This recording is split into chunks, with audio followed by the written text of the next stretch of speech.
Hali gani mwanafamilia wa channel tupendwa hii hapa ya Kileo Media.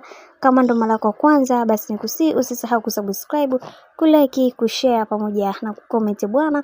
Esma Platinum ampikia bibia Zuhura, na hii ni baada ya bibia Zuchu kuweza kufika nyumbani kwa wifi yake ambaye ni bibia Esma Platinum. Na kumekuwa na maneno mengi ambayo yamekuwa yakizushwa ya hapa na pale, na wengi wao walitamani kuweza kuongea vitu vingi kuhusiana na hiki ambacho kinachoendelea, lakini leo hii mambo yote yako hadharani. Ubaya ambao aliweza kufanyiwa bibie Zuchu, yale yote yanawarudia wenyewe, kwani wamekuwa wakimwongelea vibaya, na leo hii bibie Zuchu ameweza kuungana nao katika kila hatua ya maisha ambayo wanayoyapitia, licha ya mabaya ambao waliweza kumfanyia. Na pia tumeweza kuona Esma Platinum aliweza kuomba msamaha na kukiri katika kila kosa ambalo aliweza kulifanya, kwani amekuwa akiposti sana maex bwana mkubwa Diamond Platinum, akidhihirisha kwamba hamtamani kuweza kumuona bibie Zuchu kwa namna moja ama nyingine. Hili jambo ambalo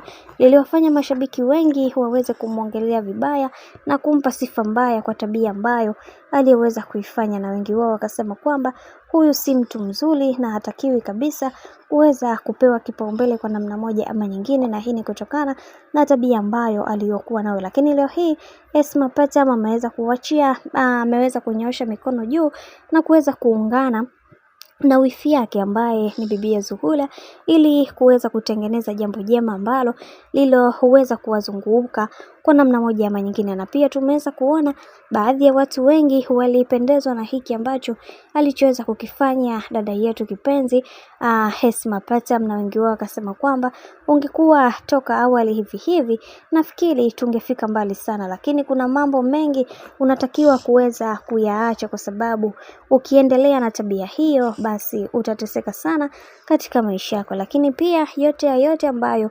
yaliyoweza kusemwa na kuongeleka kwa upande wa Esma, yeye aliweza kunyosha mikono juu na kukiri kwamba hakika ameweza kumkosea sana bibia Zuchu katika kila hatua ya maisha ambayo amekuwa akipiga, hivyo anaomba radhi katika kila jambo ambalo amekuwa akimtendea kwa namna moja ama nyingine. Sasa hapa tunaona ni kiasi gani bibia Zuchu alivyokuwa na upendo wa dhati kwa familia ya bwana mkubwa Diamond Platinum, licha ya kufanyiwa mambo maovu na mabaya, lakini leo hii ameweza kuonesha usimamo wake wa hali ya juu bwana. Mimi naomba nikusihi kitu kimoja, kama ndo mara yako kwanza basi usisahau kusubscribe, kulike, kushare pamoja na kucomment. Mimi sina la ziada, wacha nikutakie siku njema na kazi njema, tukutane next time, bye bye.